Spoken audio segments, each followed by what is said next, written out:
It all comes down to energy. In today's industrial society, if energy costs can't be calculated anymore, or if they reach a level that makes us uncompetitive, then where is that supposed to lead? What was set in motion by Beijing, especially by Xi Jinping, back in 2017, is nothing less than the largest economic policy initiative the world has ever seen. And right now, we're serving the interests of others, plain and simple.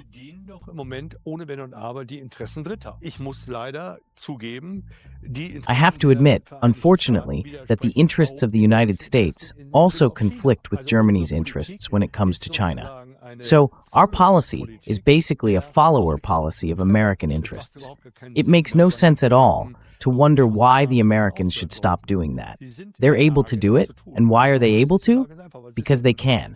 We need to repair the dialogue with Russia. It's been destroyed on every level. That's where the sources lie for a truly promising shared economic future.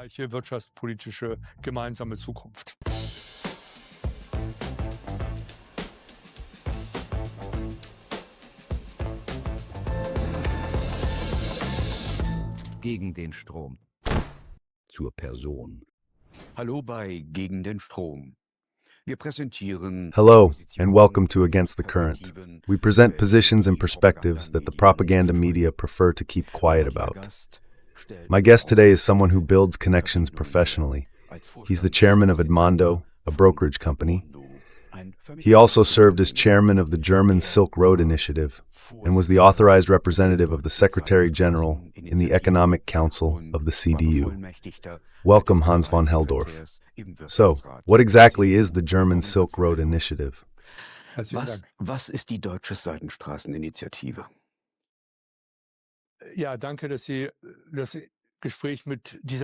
Thank you for starting the conversation with that question, because that point has been fundamentally misunderstood. The Federal Association for the German Silk Road Initiative was founded to represent the interests of the German economy, which is largely export-oriented, in the countries along the Silk Road. Its purpose is not only to engage with the Chinese interests that pursue clear economic and political goals through the Belt and Road Initiative, but also to represent Germany's economic position there independently and make it effective. Und Ihnen wird ja vorgeworfen, Sie seien Pekings Lobbyist. You've been accused of being Beijing's lobbyist. Yes, that's exactly the point. Back then, the Minister of Economic Affairs said in an interview that he didn't really understand what the issue with me was. Instead, he asked the tabloid Bild to write what I have to say was a pretty sensational article, accusing us of being funded by Beijing, which is, of course, complete nonsense. So you're in conflict? Yes, we are in conflict.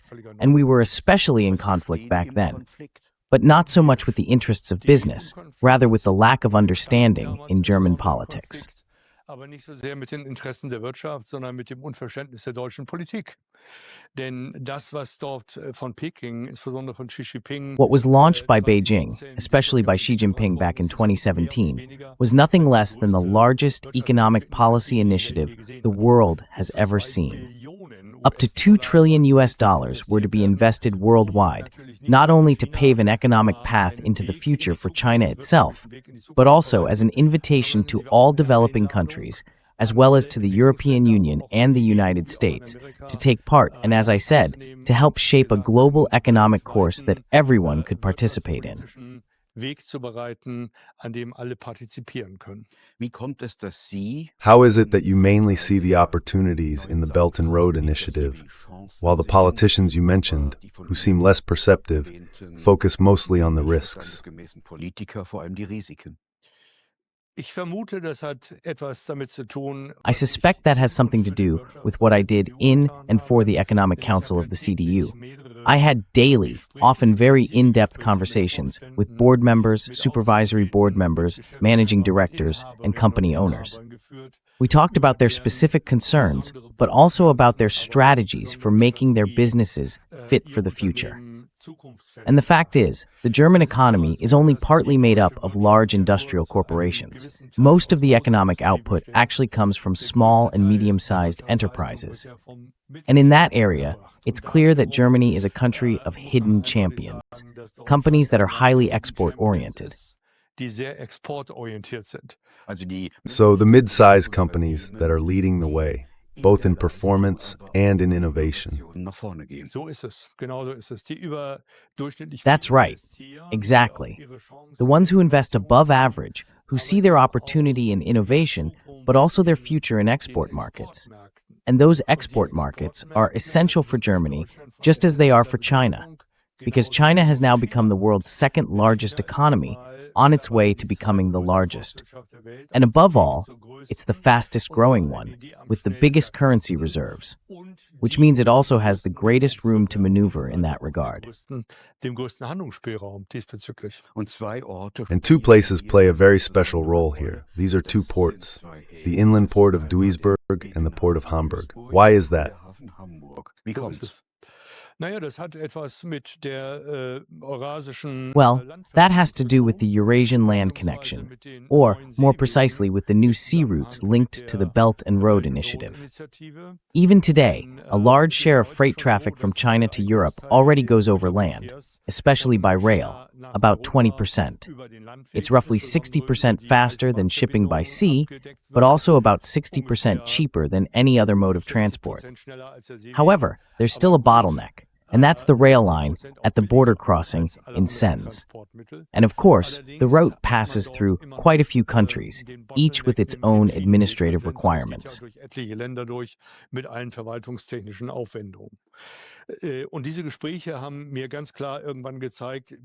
And at some point, those conversations made it absolutely clear to me, we need a voice in Germany, outside the established parties, to push this idea forward and make German politics understand how crucial, economically and geostrategically, not just for Germany, but for all of Europe, a closer connection with China is when it comes to global development. And that's definitely not possible, and that was the main problem we saw, through a confrontational stance toward China, but only through a cooperative one. We realized there was still a lot of explaining to do. And that was often missing in both places. There was conflict when the Chinese wanted to buy into the port of Hamburg, and there were also debates in Duisburg.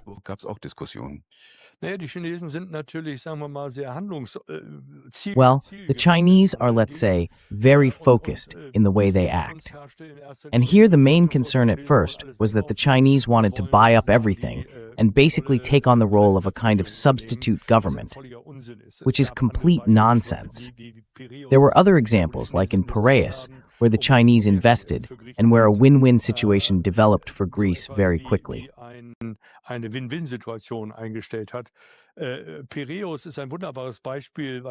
Piraeus is a great example. The infrastructure there was financed by the Chinese, and the port has seen incredible growth. Around it, many Greek small and medium-sized businesses, as well as larger ones, were able to set up operations. They, in turn, found their way into the Chinese market and created new jobs.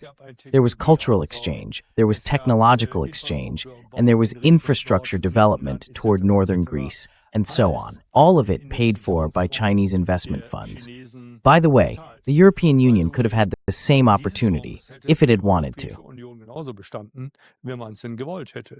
Didn't people see that in Hamburg? I think we've already seen that in Hamburg. Where we haven't seen it is here in Berlin. That's the problem. Here, people have acted more like guardians of the old order than as discoverers of new opportunities. When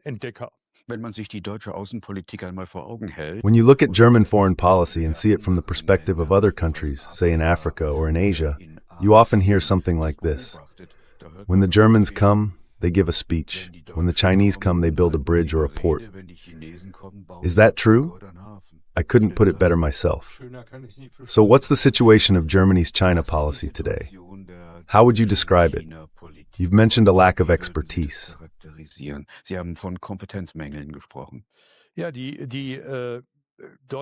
Yes, German policy toward China is still very confrontational, unfortunately. That's just the way it is. I already mentioned earlier that it's really about recognizing opportunities and protecting them. Germany, as an export nation, still has an incredible reputation in Asia. I have good contacts in Uzbekistan. I have good contacts in Kazakhstan. And when you talk there about German capabilities, people are amazed at the reputation Germans still have. We all know what's happened to the position of the German economy in the world. It no longer has much to do with what it was 10 or 15 years ago. We've fallen behind.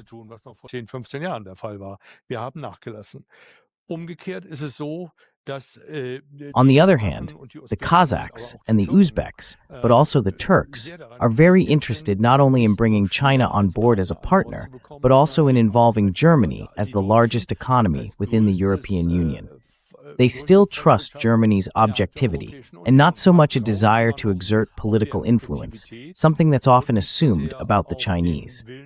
And that's probably true, because in the end, the Chinese naturally have an interest in making sure their investments pay off in the long run. That's only logical. So of course they'll try to offer support. But what they definitely don't do, unlike the European Union or the United States, is exert political influence. The Chinese don't show up and tell governments what they should be doing differently.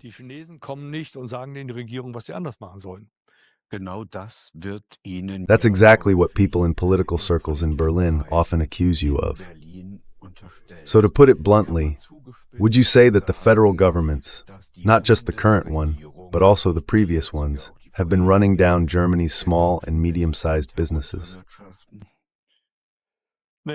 Well, to do that, and I'll be a bit sarcastic here, you'd actually have to understand something about economics. So even less, it's actually worse.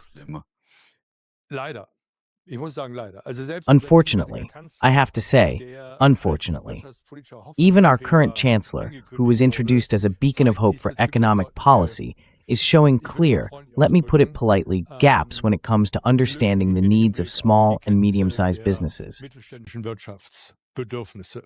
So, in your view, even the chancellor still has room to grow. Yes, but that, of course, requires a willingness to learn.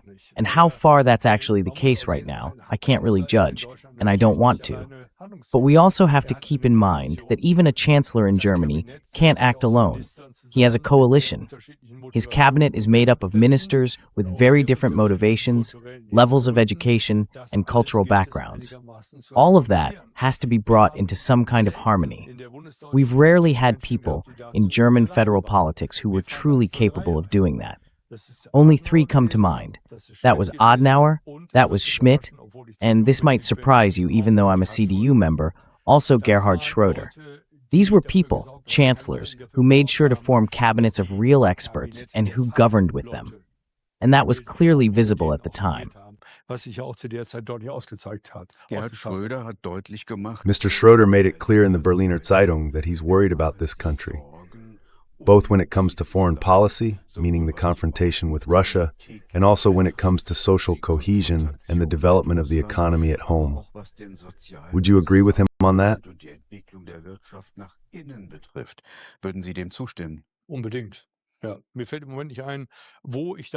Absolutely. I can't really think of any point where I disagree with that right now. It's true. You know, the whole debate about Germany abolishing itself isn't new. It started more than 20 years ago with Sarazin's book. And unfortunately, we have to admit today that in many areas, the man was right about where we've ended up. But let's get back to the main issue. Germany's future opportunities depend, of course, on maintaining the single market. But that market only works if we continue to play a role in exports and stay competitive. And exports mean Germany has to invest abroad to stay visible and active. If we don't do it, the Chinese will, and they're more than happy to do so. Can the German economy still be competitive with today's high energy prices after cutting energy ties with Russia? In the long run, no. No. I just don't understand why people don't see this. It's all about energy. That's a well-known economic principle. If in today's industrial society, energy costs can't be calculated anymore, or they're at a level that makes us uncompetitive, well, where do you think that's going to lead? What would your advice be? My advice would be quite simple. We should try to bring this pointless confrontation with the East, especially with Russia, back to a level where at least an economic and political dialogue is possible again. Right now, we're serving the interests of others, without question. We're not pursuing German interests at all. These are the interests of the United States, particularly the interests of the United States.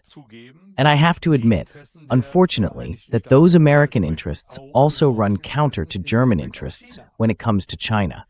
So our policy has basically become a follower policy of American interests. That can't be good. So we're followers, or as Donald Trump put it, ass kissers. That's pretty extreme, but it's also very vivid, and honestly, not easy to refute. In 2023, former Foreign Minister Heiko Maas presented a new China strategy. He did that at the Kerber Foundation. How do you assess this new China strategy? I can't really judge that, because it's purely confrontational. What's the point of that supposed to be? It fits exactly with everything I've already said in our conversation. To me, that's not a strategy. It's a sign of economic policy arrogance and foreign policy helplessness. So does that mean the China strategy that's been proposed is actually an anti-China strategy?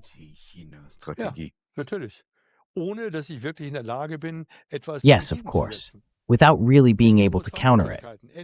There are only two possibilities. Either I have the better strategy in this kind of economic campaign, let's call it that because that's what it is, or I have better resources. I don't have either. In both cases, it's a time-losing dead-end strategy that can't lead to success. In other words, the ends just don't come together anymore. They're not being brought together. Can you imagine why Heiko Maas presented this China strategy at the Kerber Foundation?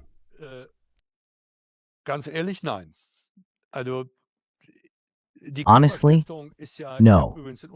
So the Kerber Foundation, by the way, I used to live right near it, back when Schmidt was still doing his talks there, has always been a think tank that tried to find a balanced approach.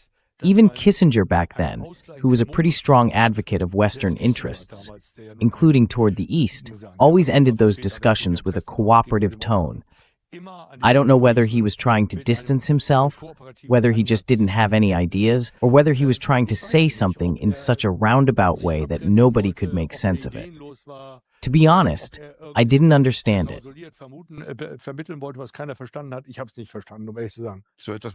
You usually do something like that when you want to move something out of your own ministry, out of your own apparatus, when you want to create a kind of bypass, right?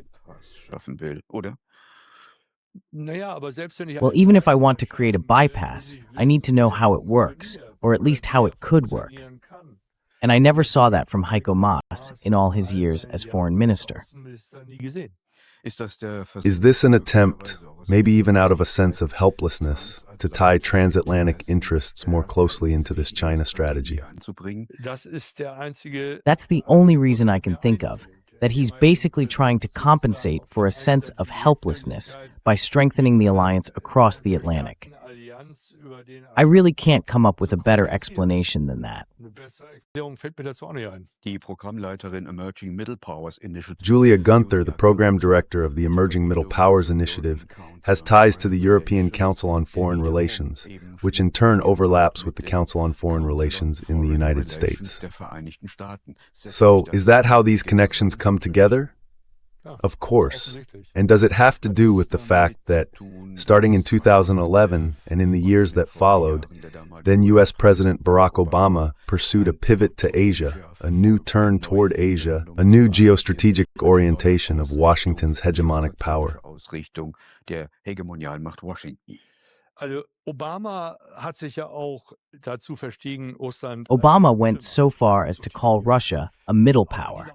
That statement alone shows pretty clearly how little importance he still assigned to Russia, or to the Eurasian landmass in general, whether geopolitically or economically.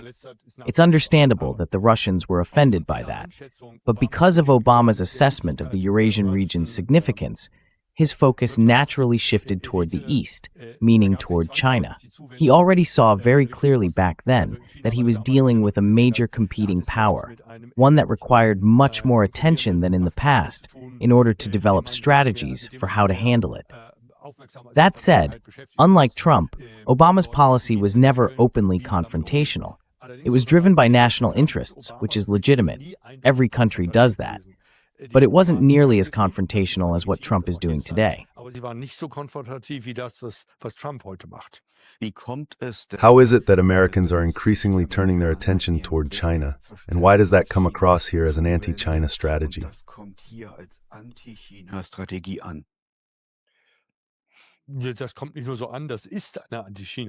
It doesn't just come across that way. It really is an anti-China strategy.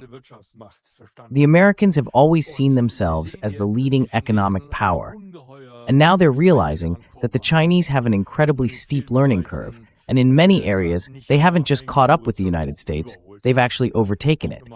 That's point number one. Point number two, America's dependence on China, especially in financial terms, is many times greater than the other way around. For now, China is staying very calm with the government bonds it holds. But the American fear, and it's not an unfounded one, is that at some point the Chinese could use that as a weapon. We recently saw, in connection with the kidnapping of Venezuelan President Maduro by Trump and U.S. Special Forces, that Beijing issued a brief statement saying, "We will review our holdings of U.S. government bonds." How do you assess that?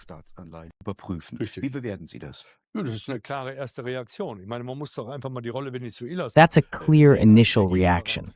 I mean, you really have to look at Venezuela's role as an energy supplier for China. That's gone now. And China has more or less been exposed in terms of its energy policy by this, well, what should we even call it? This attack, because that's really what it is. And the United States has made it very clear to China that there are dependencies the other way around too, ones they can't just escape. So it's an understandable reaction. But from my point of view, right now, it's mainly just a signal. Nothing more. There hasn't been any real action yet that would have serious monetary consequences, at least not so far. Does Beijing have leverage over Washington because of all the U.S. government bonds it holds? Yes, that's how I'd see it, because what could happen?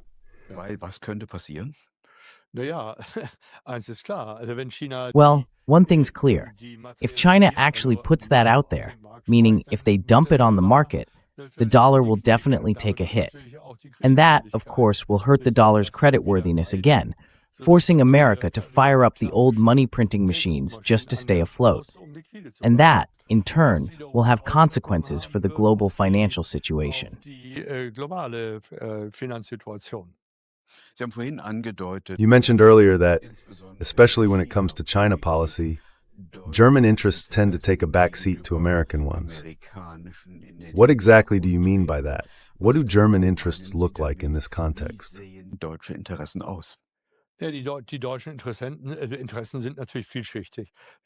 German interests are, of course, quite complex. They're economic, they're about security, they're cultural, and above all, they're aimed at taking on a role in a rules-based global order that we're actually capable of fulfilling. What's happening now is that America is calling on not just Europe, but especially Germany, to take on a bigger and bigger role in advancing its own interests, precisely in the areas I just mentioned. In some of those areas, we'll be able to do that. In others, we won't be able to for quite some time, not unless America stands with us. And that's exactly where, and at the latest where, the shared interests we need to think about together start to fade, or even stop altogether. Under the current president, though, that kind of cooperation tends to be more of a political coincidence than a consistent policy. Why have German elites subordinated their own interests, the national interests of Germany, to those of the United States?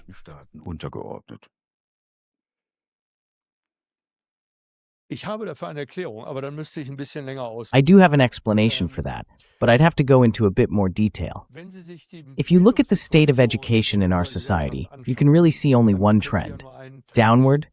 Yes, downward. And as the overall level of education keeps declining, just think of the idea of a high school diploma for everyone, to name one example. Things have changed dramatically. When I graduated, about 6 to 8% of all students earned that diploma. Today, it's 48%. That doesn't mean every student today has suddenly become a genius. It's the result of a steady lowering of standards. And of course, that also affects how knowledge about our own history and the history of the world is being taught.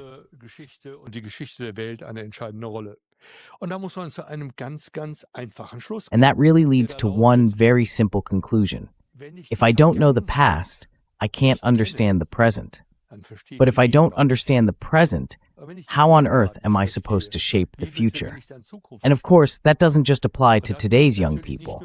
It also applies to our current generation of politicians, and even more so to the next one. That's actually something I worry about a lot, because it wouldn't take much to turn things around. It's not about money. It's about political will, nothing more. We invest quite a lot in education, but unfortunately, in many areas, we keep doing it with the wrong approach. Are we currently being led by politicians, mostly of course, who don't see the consequences of their actions? Sie meinen, sie würden es übersehen, sie tun es aber in Wirklichkeit nicht. You think they're overlooking it, but in reality, they're not. Holistic thinking has, of course, been lost over the course of all these constant education reforms. And that ties directly to what I just said. If I don't know the past, I can't understand the present. But the connection between the two is absolutely essential if we want to shape the future. So, what's the most important task of a politician? To think in a way that actually allows them to shape the future. Managing the present is relatively easy if all I care about is how to describe a problem. But shaping the future means analyzing that problem, drawing the right conclusions, and defining the right framework for action. And that, unfortunately, is where things often fall short. Zu definieren. Und daran hapert's leider. Da müsste man erkennen, dass die And we have to recognize that the era of a unipolar world led by the United States is coming to an end. We're moving toward a multipolar world with several centers of power, something, by the way, that the Trump team also saw and accepted. So are we now entering a world where the balance of power is being reshaped, while German politics stands before it without a clear sense of direction? und die deutsche Politik orientierungslos davor steht? Manchmal habe ich den Eindruck, dass die deutsche Politik sich als zwischen den Stühlen. Sometimes I get the impression that German politics feels caught between two chairs. The founding of the BRICS organization is a great example of trying to gain more independence from American hegemonic ambitions when it comes to the military, to culture, to the economy, to monetary policy, and so on. The Chinese, as the second largest nation on Earth with about 1.3 billion people, don't have the ambition to export their own culture. I just want to make that clear. Kultur zu exportieren. Das muss ich mal klar machen. Diesen Anspruch haben wir Europäer sehr wohl und die Amerikaner ohnehin. We Europeans definitely have that ambition, and the Americans do too, of course, with all the consequences that led to, or were part of, the reasons why the BRICS countries were founded in the first place, to preserve their own identity, to create a multipolar world, to gain more independence in all these areas, and to become more aware of their own culture and their own strength. Just the issue of dependence on the dollar alone carries enormous explosive potential. After all, the favorite American term is wealth, meaning prosperity, protecting the prosperity we already have. That's why we can't just look inward. We also have to look outward and ask ourselves, how can we seize the opportunity to define and actually pursue common interests there? Would we have the chance to define our shared interests more strongly together with the BRICS countries?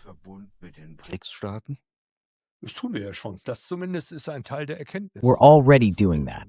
At least that's part of the realization. We're already doing it. Just think about the new agreements with India or with Brazil and others. Sure, it's still pretty narrow in scope and focused mainly on economic policy, not yet on financial policy, not yet on culture, and not yet on security policy. But it's a start. And if that works, it'll be much easier in the future to carry that dialogue about shared interests into those other areas as well.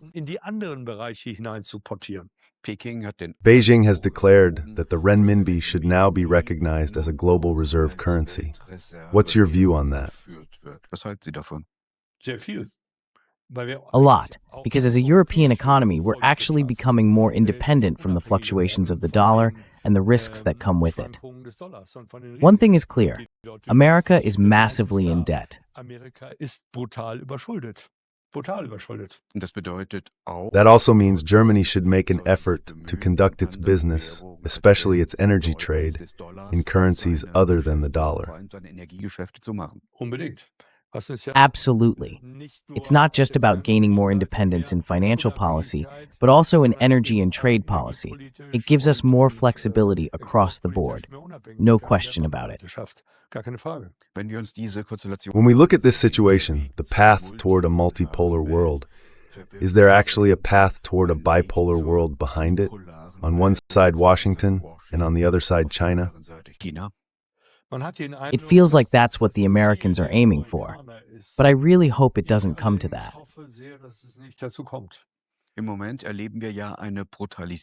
Right now, we're witnessing a brutalization of foreign policy.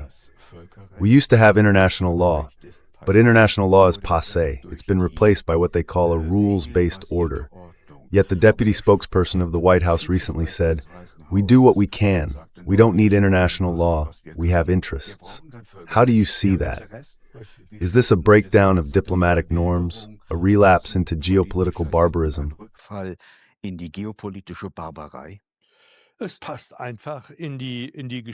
It just fits into the long story of American hegemonic foreign policy. Basically, it's nothing new. It's just phrased differently. They've always done it, militarily, geostrategically, economically, and financially.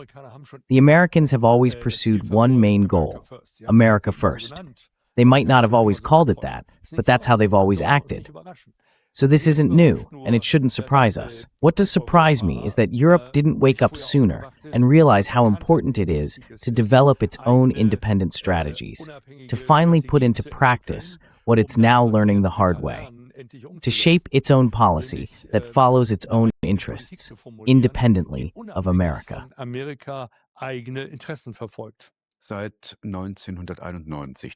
Since 1991, after the collapse of the Soviet Union, the Americans have launched more than 200 regime change operations, military actions, and interventions.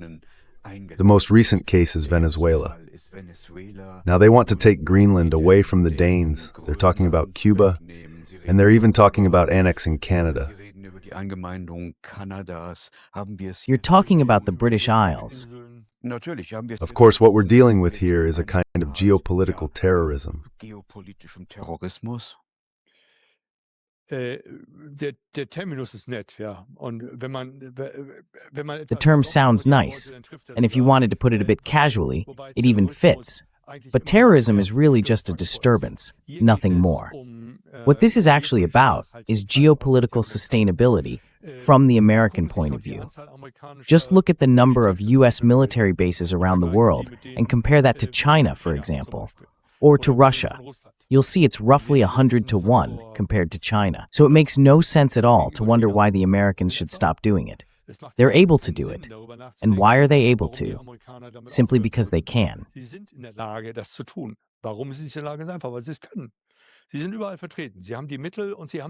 They're present everywhere. They have the resources, and they have the will, and they have the tradition, the history. Now we're back to that point again. If you don't know the past, you can't understand the present, and you'll just project it straight into the future. Why? Because so far, no one's been able to stop them. Not even Putin will be able to, even if he rattles his nuclear weapons. Interestingly, the Chinese don't do that. The Chinese are just trying to pull Taiwan back in. But that's another topic. The Americans, in that regard, are clearly much less restrained than the rest of the world. Weniger zurückhaltend als der Rest der Welt.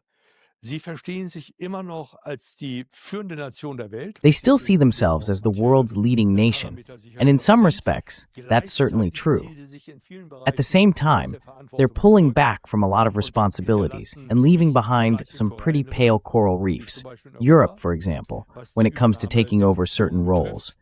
And now they're staking claims in new, let's say, geopolitically and even terror-related arenas where they can move in and supposedly create lasting stability. You really have to let that sink in. That strategy is somewhere between clever and downright devious. Irgendwas zwischen smart und perfide, ja. Sie sagen, vermeintlich. You say the goal is supposedly to create calm. Does that mean, as some commentators claim, that this is an empire of chaos, a kind of world government of chaos? The more conflict zones I create around the world, the easier it becomes for me, as a state, to distract from the areas of conflict that actually matter to me. Als Staat. And what would those be? Ja, die wären zum Beispiel, dass ich als For example, one argument might be that as the American economy, I want to make sure the Chinese don't take over my market. But that's nonsense. They just use different methods, and in doing so create new markets. So what's stopping Americans from pushing forward joint projects with the Chinese, say in China? Maybe with different tools, with different strategies. But as I said at the beginning, in today's world, it just doesn't make sense to keep thinking in confrontational terms about these things. It's much more reasonable to think about cooperative opportunities. And there are at least as many of those as there are confrontational approaches. You just have to think about them and have the goodwill to do it. Man muss nur darüber nachdenken und den guten Willen haben. Statt wirtschaftliche Möglichkeiten neu zu denken. Instead of rethinking economic opportunities, the Americans have basically surrounded Russia and China with military partners. So this encirclement you just described is real. Also diese Einkreisung, die Sie gerade eben beschreiben, ist real. Man muss ja nur einen Blick auf die Landkarte werfen. You just have to take a look at the map. It's no surprise that China feels threatened by that. If you really look at the situation in the Pacific or in the South China Sea, you can see that China is surrounded. No matter how big a navy China builds, it's relatively easy to intercept, which means its export routes can be blocked. Both China and the United States know that. So the only remaining option is to move westward across the Eurasian landmass to create an alternative. But that only works if there's a relatively stable and calm environment there. And right now, as we all know, that's not the case because of the Russian-Ukrainian conflict and also other internal Asian conflicts in that region. Aber auch andere innerasiatische Konflikte da unten. Die amerikanischen Interessen sind bestimmt nicht die, dort Ruhe. American interests are definitely not about bringing calm, composure, or lasting peace to that region.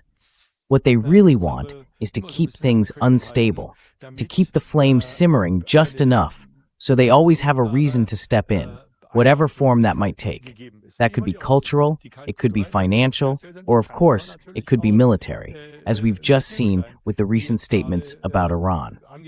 The unrest there is being met with open threats of military involvement. As humanists here in Europe, we might understand the reasoning behind it.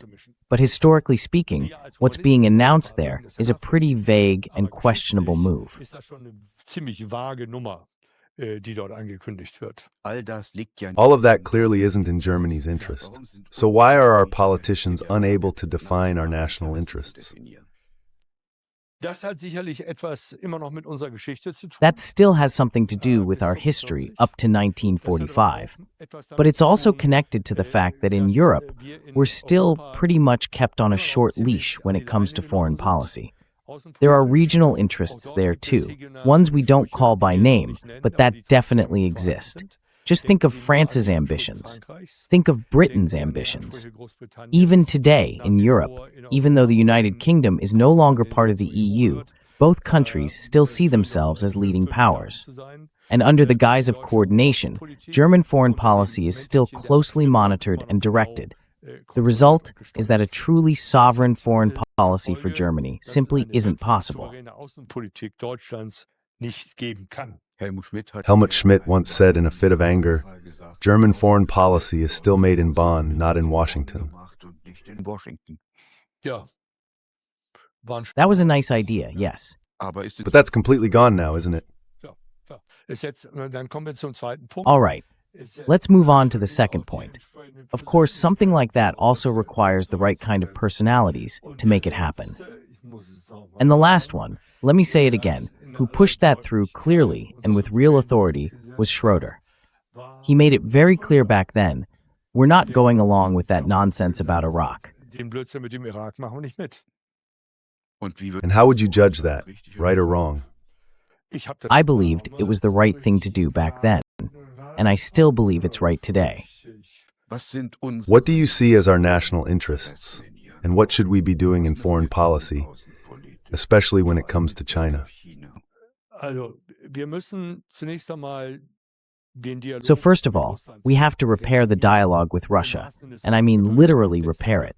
It's been destroyed on every level. That's the first point, because that's where the foundation lies for a truly promising shared economic future. Even Otto von Bismarck made it very clear. As long as Russia and Germany cooperated, Europe was doing well. And that's still true today. It still holds. It's still good for us now. That's point number one. Point number two. We need to think about how we can build on what we've been pursuing with the BDSI.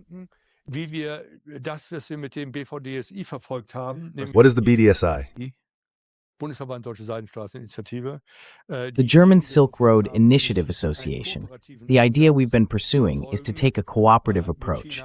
That means working with China to define joint projects and at the same time protecting and opening up opportunities for German businesses in the countries along the Silk Road, wherever China is active.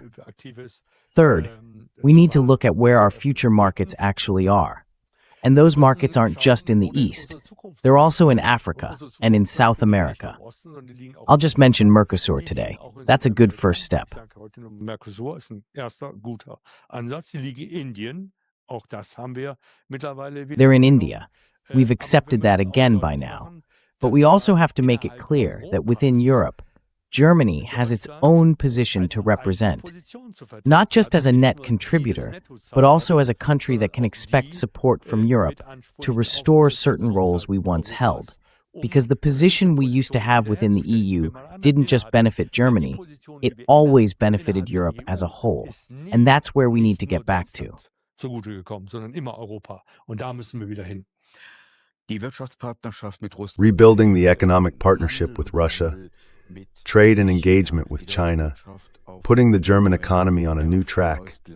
Can that be done with the current generation of politicians? Das ist natürlich Schlüsselfrage. That's really a key question. And honestly, I don't dare to give a definite answer. I see shortcomings in more areas than I'd like to admit. But I also see some signs that we're starting to learn. Unfortunately, we only seem to learn through political pain, and that process can take a very long time. And even when we've learned and understood what needs to change, things don't just shift overnight. It all takes time. The real question isn't whether we need to learn, but when we'll start drawing the right conclusions from what we've already learned. And as I said, I'm beginning to see some hopeful signs through the Mercosur agreement, but also through the one with India. I hope that finally, not only Germany, but also Europe as a whole will understand that we have to keep moving forward in this direction. Auch in Europa verstanden wird, dass wir so weitermachen müssen. Friedrich Merz, the current chancellor, has also worked with the Economic Council of the Union. What advice would you give him? Well, I'd actually advise him not just to strengthen the dialogue with business through his economics minister, but to hold regular, very focused and critical discussions directly with small and medium-sized businesses and with the broader economy. Should Merz fly to Moscow? I wouldn't mind if a dialogue were to take place again at the highest level, but I don't think it would be wise to make something like that official right now. That would definitely be too early and the wrong strategy. Do we need a change among the political elites as well? Absolutely. How can that be brought about? Wie kann der in Szene gesetzt werden? Ja, man kann das nur machen. Yes, the only way to do that is informally. You wouldn't believe how much power private initiatives can have when the right people at the right time, with the right intentions, start talking behind closed doors. That's when really interesting ideas come up. I recently took part in an event, I won't mention the name, but one of the topics was cultural German-Russian reconciliation projects. Wonderful ideas came out of that. Personally, I decided to pick up one of those ideas and keep working on it, to try to restart a dialogue that can't hurt anyone, but can only bring out the best for both sides, to look each other in the eye again and see how and under what conditions something positive that once existed can be brought back to life.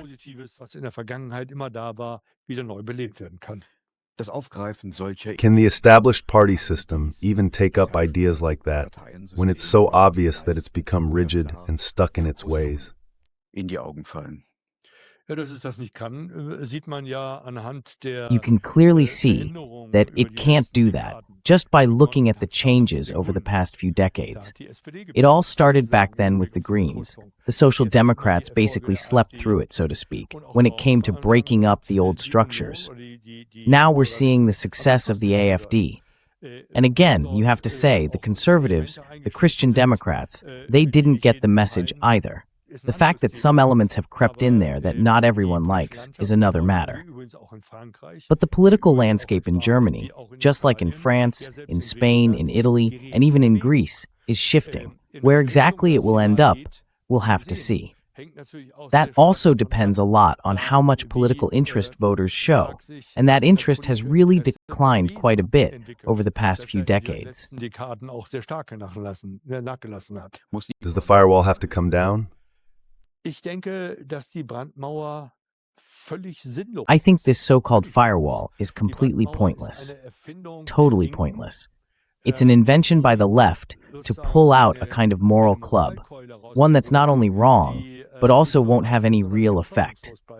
Because voters will just feel even more restricted by it, and they'll end up giving more support to political alternatives than that side of society would like. What are your hopes for Germany's future? That it should remember its strengths. And Germany's strengths have always been education. We were a nation of learning. That's the greatest and only natural resource we have in unlimited supply. It should also remember to develop a sense of national identity again. Who or what is the German nation really? What were our strengths? We're reminded of our weaknesses every day. Everyone knows them. But it seems we always avoid thinking about what our strengths were, that we need to rediscover them, and that we should build on them to create a renewed sense of national self-confidence. Not nationalism, but a new kind of national self-awareness, so that we can play a more important role than in the past, both in Europe and in the world. And not to the detriment of others, but cooperatively, and in a spirit of friendship.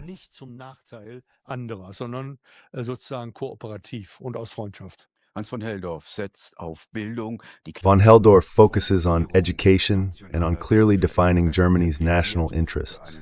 He calls for reconciliation with Russia and a constructive economic relationship with China.